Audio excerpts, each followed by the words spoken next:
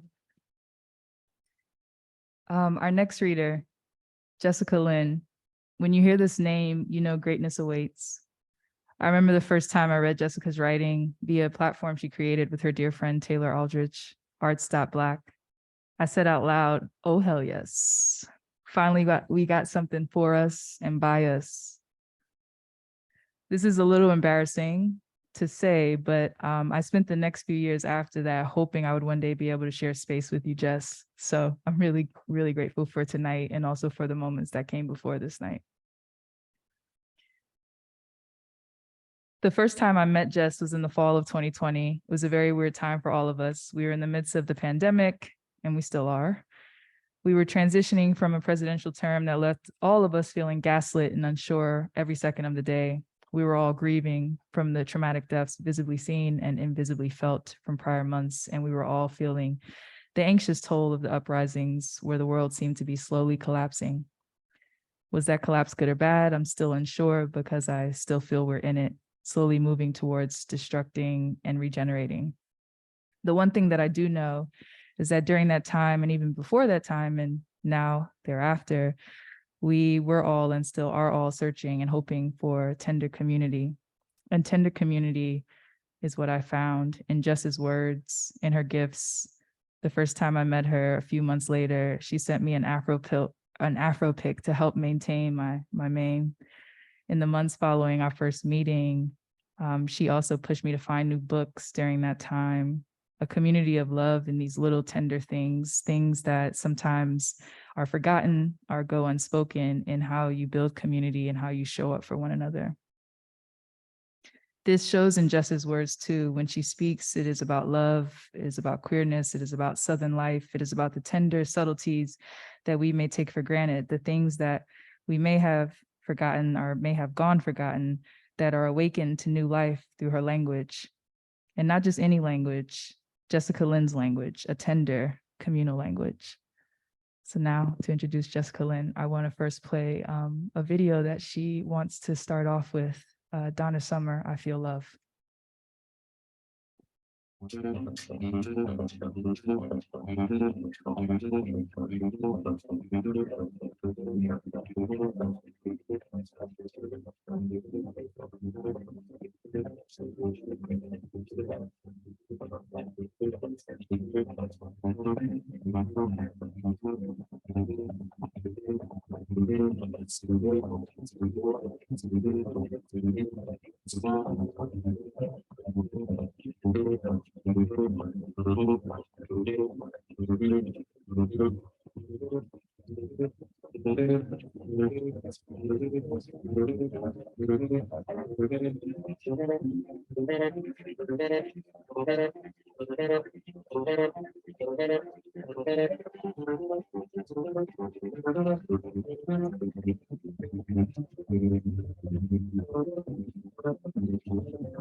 Thank you, Leandra. Thank you, David.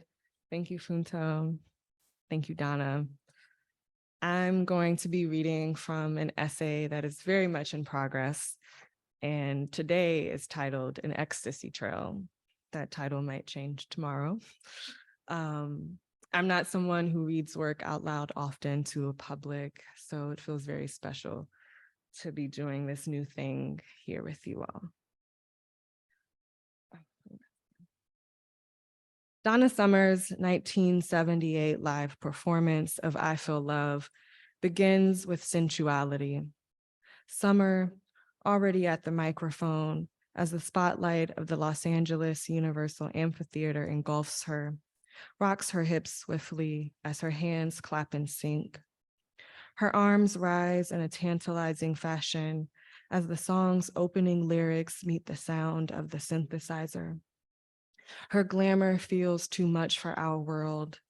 The sequined dress and the perfect bounce of her curls.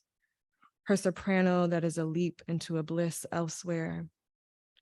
Standing in front of my laptop screen, working hard to imitate her lithesome gestures, I watch Summer croon.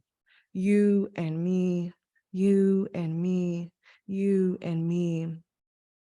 I am here in the living room of my apartment, alone and missing a former love, 42 years after summer, greeting my body with dance while a pandemic rages on outside. Inside is a concert hall, my body contorting itself in homage. The world to which this song belongs is a destination of sweat and touch and lick and bite and caress and kiss. This is a world of allure, of a hinting glance, a suggestion to come hither, of a lover's instruction, touch me here, of a momentary stutter, of the catching of breath before tongues meet in the mouth. There is a moment when summer rolls her shoulders back and inhales deeply. That is the place where this song comes from, the deep, deep inhale right before a burst. I Feel Love marked a pivotal moment in pop culture as disco collided into the future of electronic dance music. Summer, of course, already hailed by the late 70s as a queen of the former, hypnotically leading her legion of followers into the terrain of the latter. The world of this song, then, is also a world of possibility, of new beginnings, middles, and ends. It is a world of discovery and revision and reinvention. If I had been in the crowd that evening, I would have heeded Summer's call. I feel love, I feel love, I feel love. The darkness of the theater pressing down on my shoulders, my arms wafting, my head thrown back in ecstasy. I would have found a reason to edge myself against the body of another concert goer as we were transported elsewhere. My earliest memories of bodies in motion, in dance, and in service of a collective experience are the result of a ballet class I enrolled in as a child. Several other children from my preschool were also enrolled in the Academy of Dance, the relative unglamorous name of the ballet, tap, and gymnastics studio tucked along the east side of Mercury Boulevard in Hampton, Virginia. The only cluster of photographs I have from this era depict my toddler self on a small, well-lit stage, wearing a light blue tutu and white tights.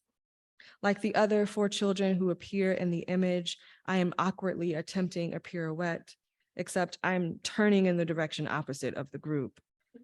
In one photo, I have retreated backwards into the heavy stage curtains with my hands laced in front of me.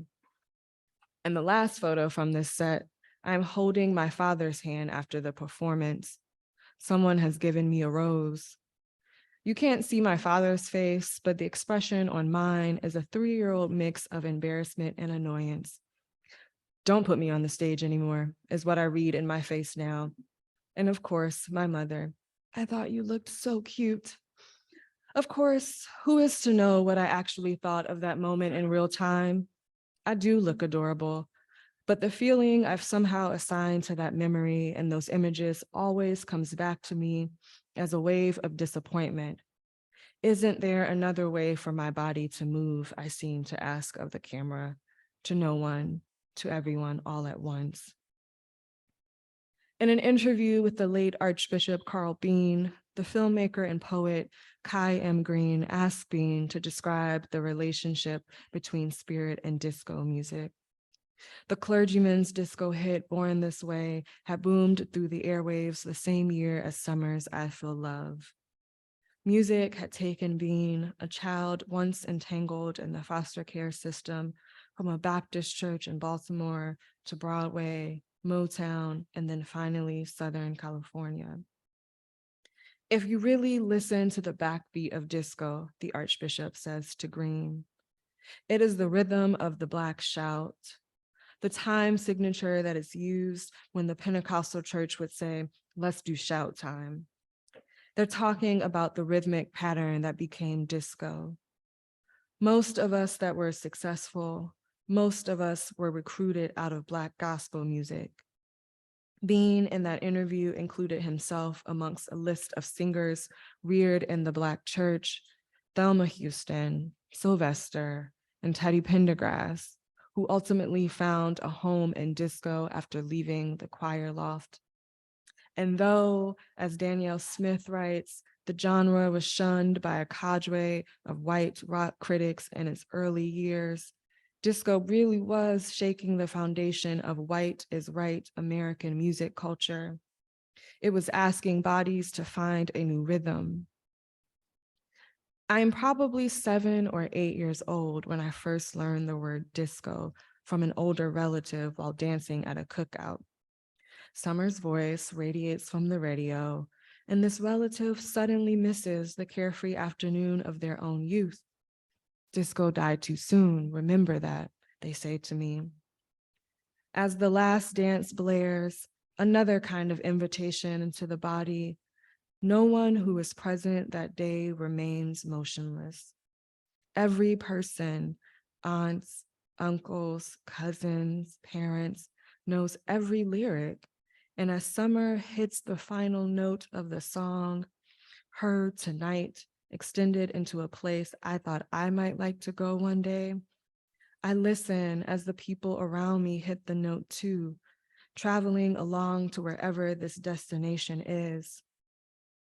The same summer the word disco enters my vocabulary, I decide, as it is known amongst the saints, to give my life over to Christ. At the end of his sermon, the pastor, the same pastor who married my parents, extends an invitation to the congregants to meet him at the altar. The Lord is here waiting for you, he says. I look up at my mother who has her hands raised in a moment of worship. My father's eyes are open, but he wears a focused face, and I know he is also silently in dialogue with his God. Around me, the people are speaking in tongues, communicating something of gravitas that would remain impenetrable to me unless I exit my pew. I tell my father I'm ready. I walk the few yards to the pastor who is or has been waiting for me, it seems. A deaconess smiles as he shuffles me over to her. We sit on the very first pew and she bows her head in prayer. I can still hear the chorus of tongues as I draw my body near hers. This is your child, dear Father, and she has made a decision about not just the direction of her life in this world, but about her life in the world to come. This is why I find great comfort in Bean's declaration on Black sound. I too come to disco through the Black church, a mid-sized Baptist congregation praising the Lord in Southeastern Virginia. This is what follows the misery of that ballet class. It is here, church, where I really learn what it means to follow a beat, where I learn what it means to give myself over to a spellbinding force that seems maddening to outsiders. It is here that I come to know what it means to work oneself into a sweat, rocking and twisting and shouting. It is here where I glimpse the beauty of a social network clamoring for evidence of a not yet realized promise. And like Bean, I know too what it means to leave that network in search of a new God and transformation. And then suddenly, it seems, I am a 19-year-old college kid in the late aughts, exhausting myself with nightly searches of Larry Levan and Paradise Garage, many lifetimes removed from the era's heyday. I spin and shimmy and two-step in my Brooklyn apartment to the random genre tribute mixes I uncover on SoundCloud. I conjure the refusal and release I hear in the music whenever I think of the soft laugh of my classroom crush, V. I am always too shy to speak more than a few sentences to her at a time. But in my mind, I imagine us lost in hours-long conversations, tucked away in a booth at Good Stuff Diner on 14th Street in Manhattan. I let this become my religion as I let go of a heaven I was once taught to seek. It is the Lenten season of 2018 when I fall in love and my body craves the movement and markings of another in a new way. I tell my love about my reverence for summer and dance, and a church that has nothing to do with Jesus, yet everything to do with spirit. She tells me that all of these things are on her mind too. And then I am with her on the island she calls home, and this is how we dance. I watch her slowly unbutton my dress. There are 10 of them, brown and smooth, running down the front. My glance moves back and forth between her hands and the mirrors behind her. The dress falls from my shoulders. I step backwards and ease myself onto the bed. We are drunk from alcohol, from the saltiness of island air at night, from an attraction bursting at the seams. My hair is doing that thing it does when humidity has not quite turned it into full fro. We touch one another, almost hesitant at first to grip through this urge. She strips and crawls towards me on the bed. She begins with her right hand on my left thigh. Is it storming? We rode back on her bike from a party with a full moon chasing behind us, and I could have sworn I saw rain clouds forming. We kiss and exhale and do not speak. She eases her right hand inside me. I am almost certain that I hear rain, and I have learned to make use of my legs, long and eager. I lift the left one and wrap it around her waist. We are breathing together as she thrusts. My arms search for the back of her neck. I am latched. Thunder claps as we tumble towards the bed's center. And now I'm straddling her, looking at her face and smiling again. The smile that is more than the anticipation of orgasm. The smile that knows in the morning we will both shyly look at one another over a breakfast of pancakes and eggs, each remembering the hours directly preceding that meal. A storm that followed as we raced up a hill towards our guest home, ready to find the perfect angle for our two bodies chasing a rhythm. This is also the last season I attend church regularly. I am part of a small group of clergy and students, organizers and artists who gather weekly to discuss the nature of faith. I don't call myself a believer so much as I am a questioner. This group and I, we are a disgruntled crew of mostly queer and disabled and young-ish Black folks who have something to say to and about whatever God is taking delight in the anguish of us earthly beings. It is not quite a Bible study, although sometimes we talk about the Bible when we meet. And it is not quite a prayer group, although sometimes we pray or meditate or sit for extended moments of silence when we meet. We typically gather on Tuesday evenings in a room on the second floor of the church. And if that room is not free, we meet in a small dining hall inside of the church's senior facility. During one of these sessions, we make the park across the street from the church our sanctuary. The summer solstice has just passed, and all of Bed-Stuy, it seems, is interested in the sun's extended stay. And because it is summer, music pours from the windows of every apartment on the block. And before I can say it, a member of the study group announces that she wants to be that girl and dance before we officially start, because it's going to be hard to focus if she ignores her body's need in the moment. Look around, I tell her. We are the only people still sitting down.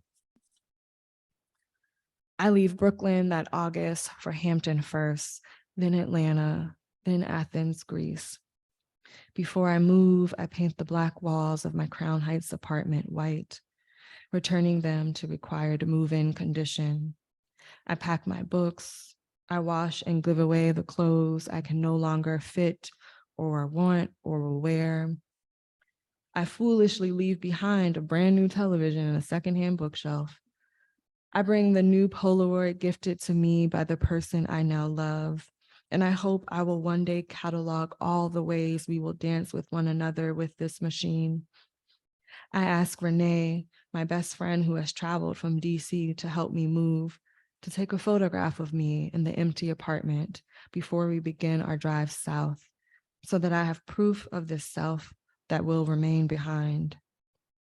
In Atlanta, my father and stepmom asked me to describe my travel plans or work plans or writing plans or any plans to them. We are sitting in their living room with its hardwood floors and vaulted ceilings, watching Anderson Cooper tell us something about Donald Trump.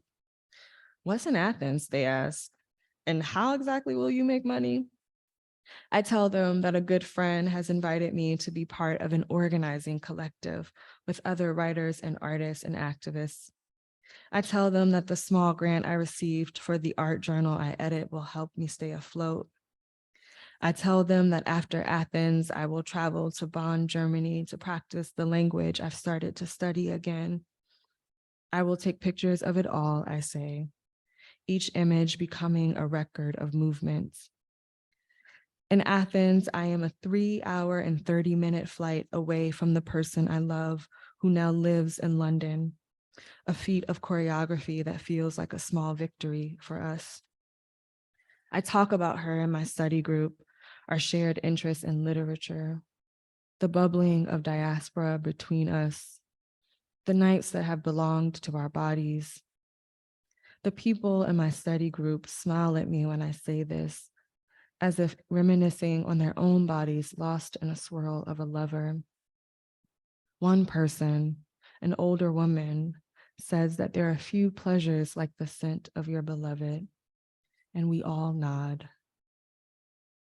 While in Bonn, Renee visits me from the States, and we decide that no impending German winter can keep us from at least one rapturous night out. We layer ourselves appropriately and take the hour train ride into Cologne, where the lines for each club that we pass run miles long. It is not yet midnight, and at the door of one of these clubs, I realize that I've left my ID back at the apartment I've rented. But the bouncer isn't fazed. Kein Problem, he says in earnest, ushering his 2 American guests into the sweat box. She speaks German too, Renee yells to him as he returns to his post outside. The DJ has mixed Empresses Dying to Be Dancing with some R&B cut I can't quite remember now, but I can tell you that all of the coats and sweaters and scarves and hats were discarded about the floor, which is what Renee and I do as soon as we find a set of couches to claim near the DJ booth. I catch the eye of 2 men sporting matching mesh tanks in a German winter. They're almost glowing as they approach the couches and take my hands, raising them to the ceiling with their own. For a moment, I forget that this dance floor is not my home. I know that I am squeezing their hands tightly because one of my new friends whispers into my ear in English, "I am happy to be here too. We have caught the spirit." I find much use in Green's definition of catch that serves as a kind of epigraph to his essay about disco in Los Angeles and the Archbishop. Here are a few lines. To catch, verb, to grasp and hold on to, something in motion. To catch, the Holy Ghost, contagion, an influence that spreads rapidly. To feel, the spirit, a shout, a groove, a motion, emotion, in motion. In 1978, Summer also sits for an interview with the actress and entertainment journalist Rana Barrett. As the interview begins, Barrett and Summer are mulling over a ring that the host is wearing, attempting to determine the zodiac sign that is depicted on the piece of jewelry. Summer is styled in a crisp white skirt suit and black blouse. Barrett dons a pink caftan. Artist and host exude an easygoing attitude with one another. Barrett leans into Summer from the edge of her couch whenever she asks a question. Summer sits erect in a chair, and when she really wants to emphasize a point, she hunches her shoulders or squints or slightly raises her hand from the arm of a chair. Barrett asked Summer about her parents' former occupation, her decisions to leave the US after high school for Germany, and even Summer's tendency to date white men.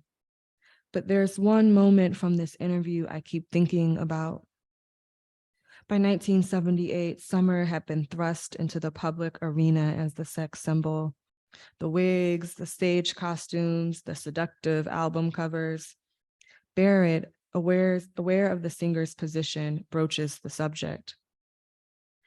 I have a feeling that may have bothered you somewhere, that after you gained your recognition because of your first song, because you wanted to be so understood, that you were terribly misunderstood, she says.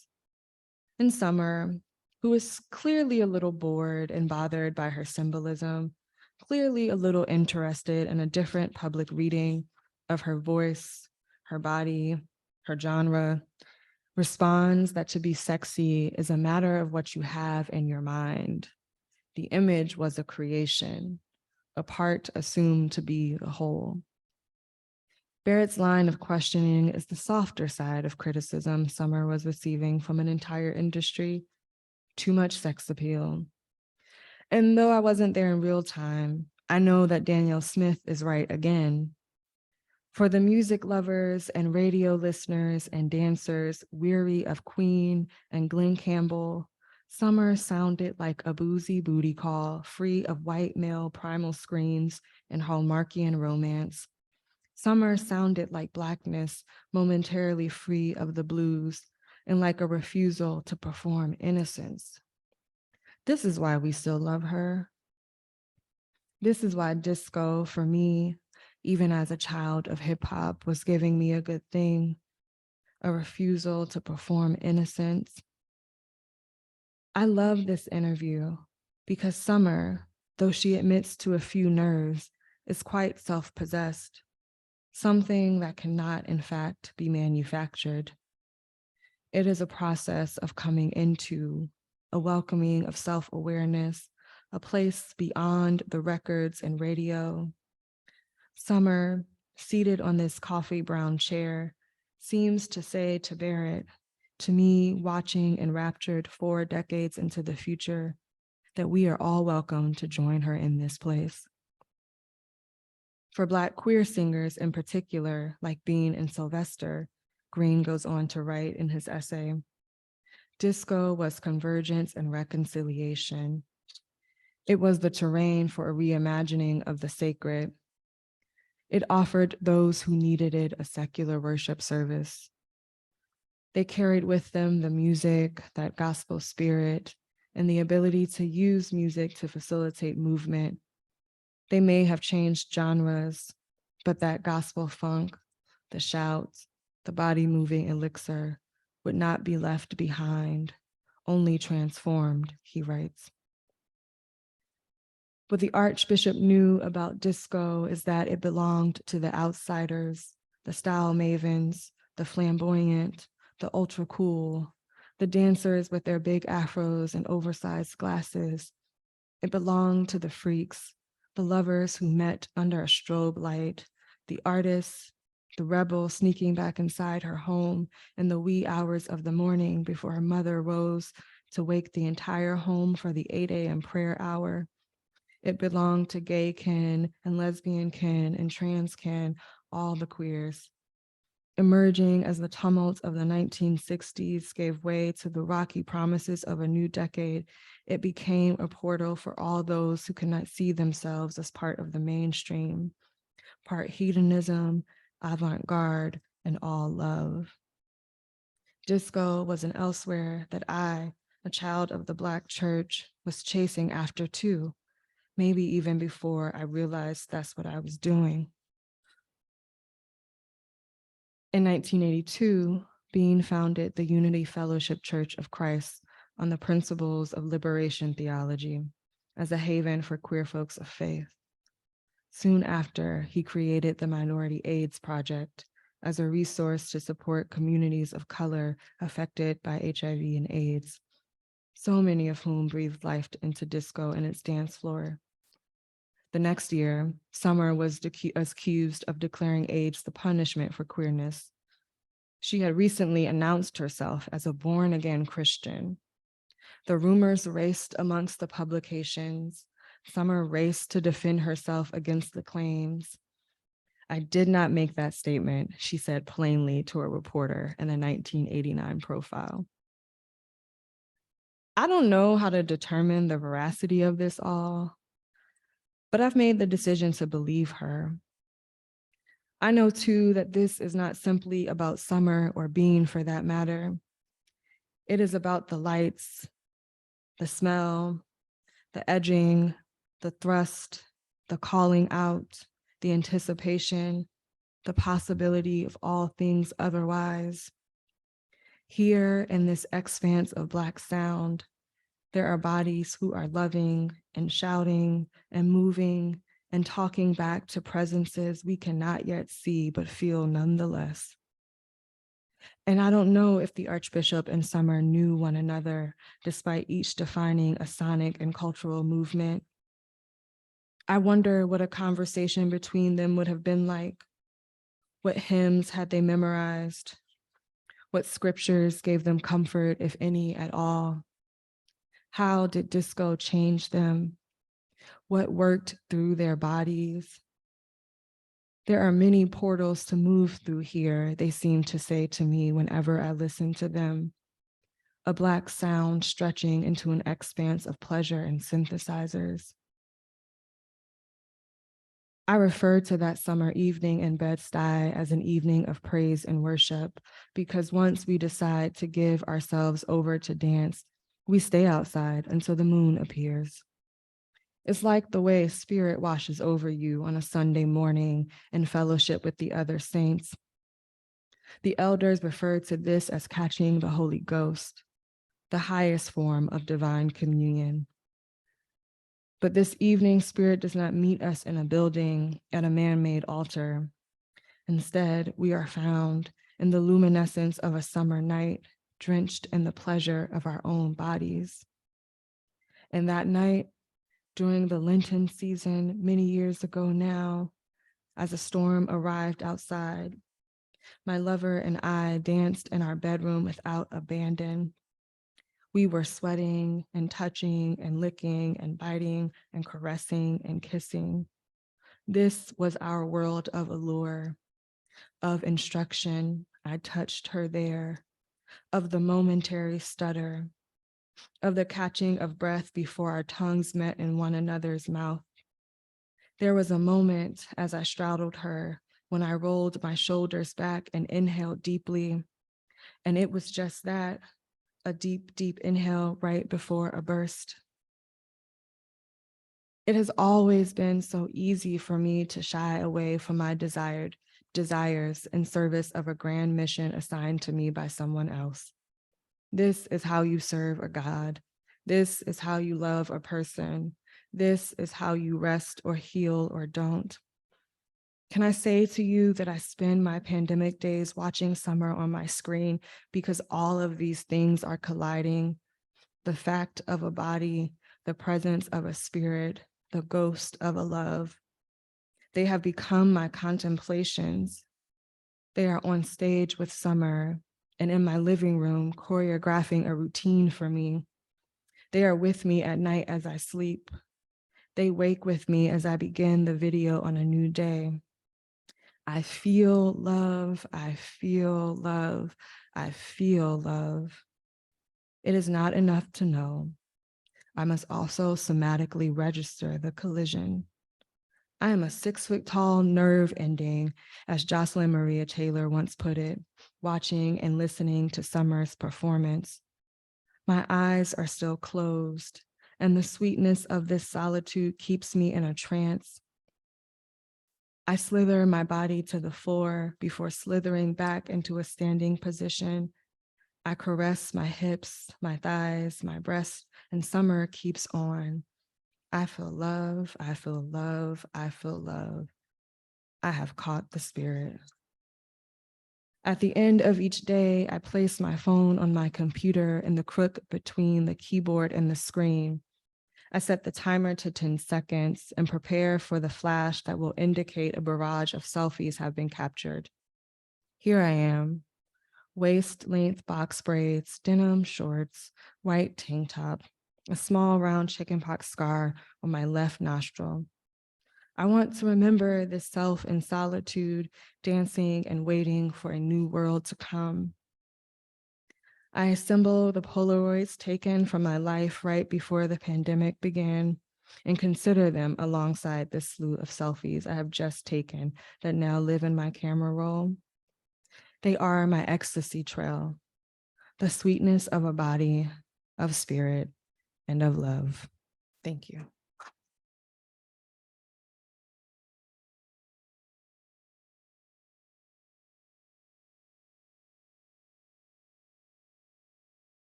Wow, thank you so much, Jessica. That was beautiful.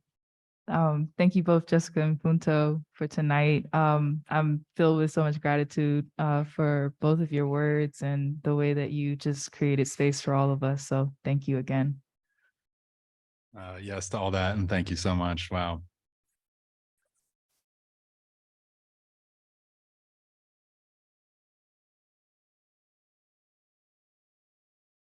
We'll keep the disco ball going if you guys want to party and put on some jams and you can talk amongst yourself, and yeah, we'll have a few more minutes here. Thank you all.